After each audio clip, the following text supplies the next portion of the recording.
Yeah, name's Russell Woodham. I trade as I trade as grounds maintenance. That was my business name when I very first started. But the hedge laying over the last 20-25 years has just taken off unbelievably. In that winter time, I don't do anything else at all. I'm not an arborist, tree climber, nothing like that. I solely do hedge laying and that.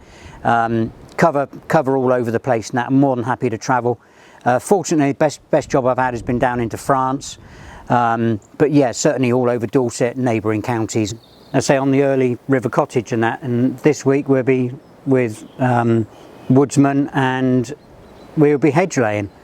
I thought, all right, okay, let's see what that. And then the magic words came out that it can only be done in the winter. I thought that's what I need. Went on a course, and where did you do the course? Kingston Morwood College. Yeah. Lo and behold, the bloke that was doing the hedging on the TV was the tutor there. And basically that's it. It went from there. So whatever that is now, 20, 22, 23, maybe 24 years ago.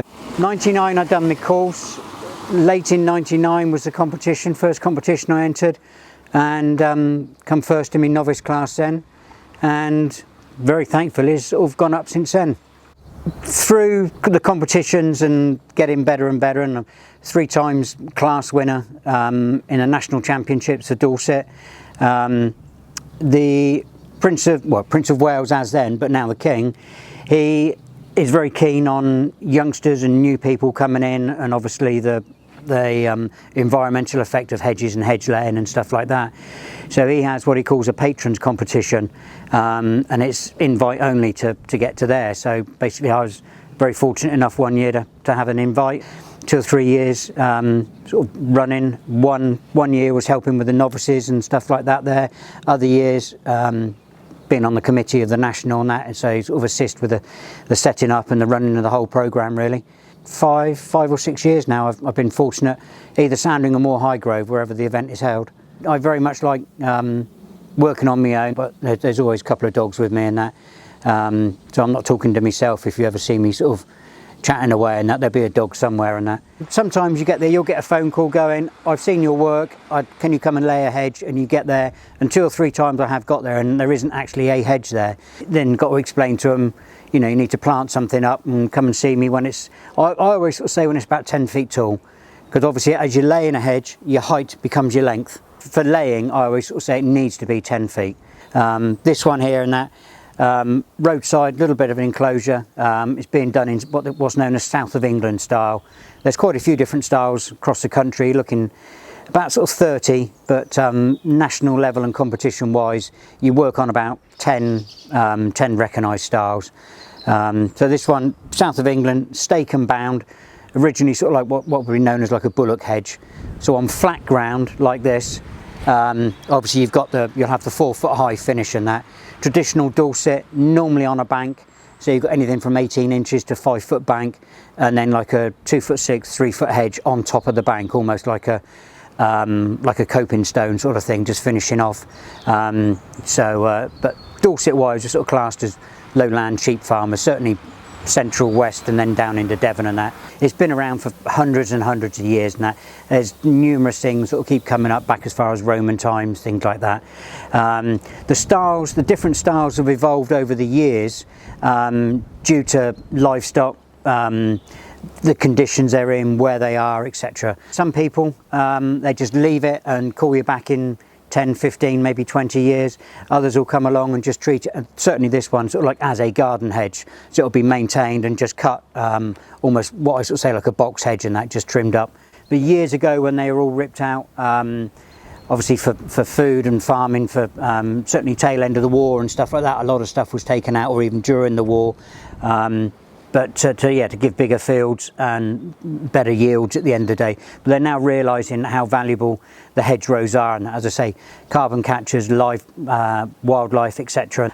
All the jobs are different. I could be very fortunate. Someone could see this job and then say, "That's brilliant. Can you come and do this on my hedge?"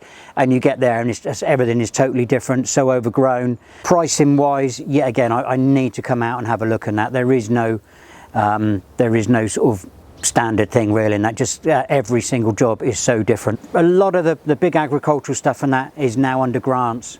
So they're working off of, some of them do solely work with or for the grant. Actual government or countryside stewardship, DEFRA, the most simplest thing, and it's been the same for probably a good 10 years. If you look up BN5 hedge laying, and that will get you onto the initial government page. I do a lot of summer shows. Let me think: Sherborne Castle, Melplash, Dorset, and the Oak Fair.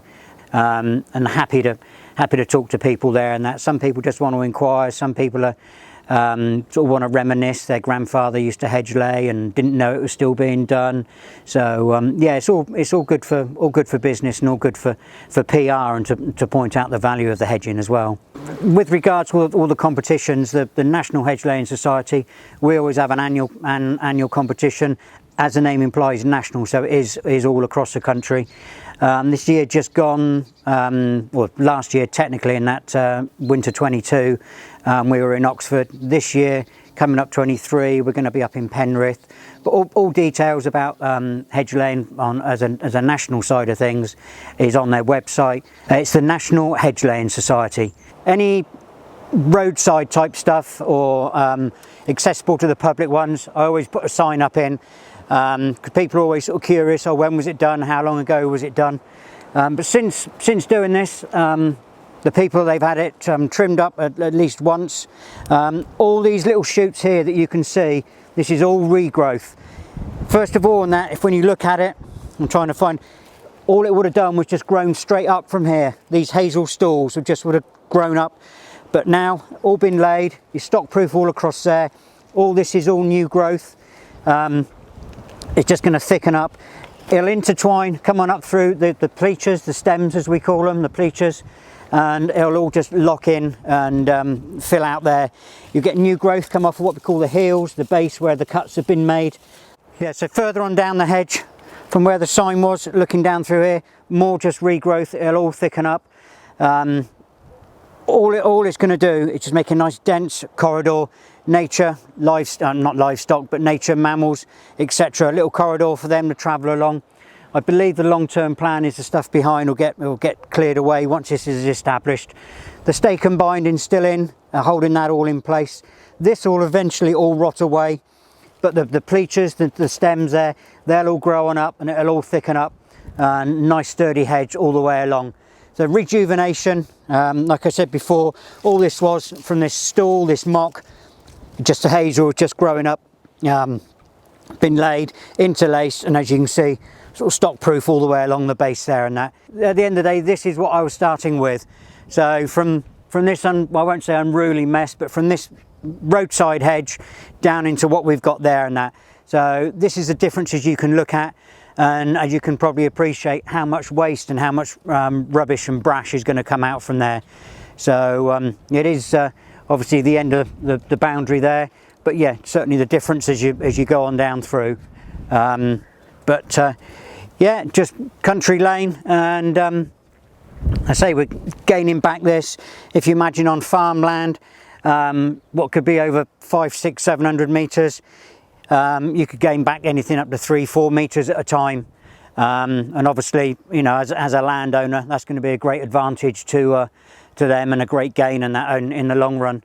So but yeah, one of the other benefits, as I say, is gaining some land back and just clearing up and tidying up as well at the end of the day. As I say, but the big thing now is the carbon capture and what it can, the difference it makes, and the overall sort of green way that we're looking at everything now, really.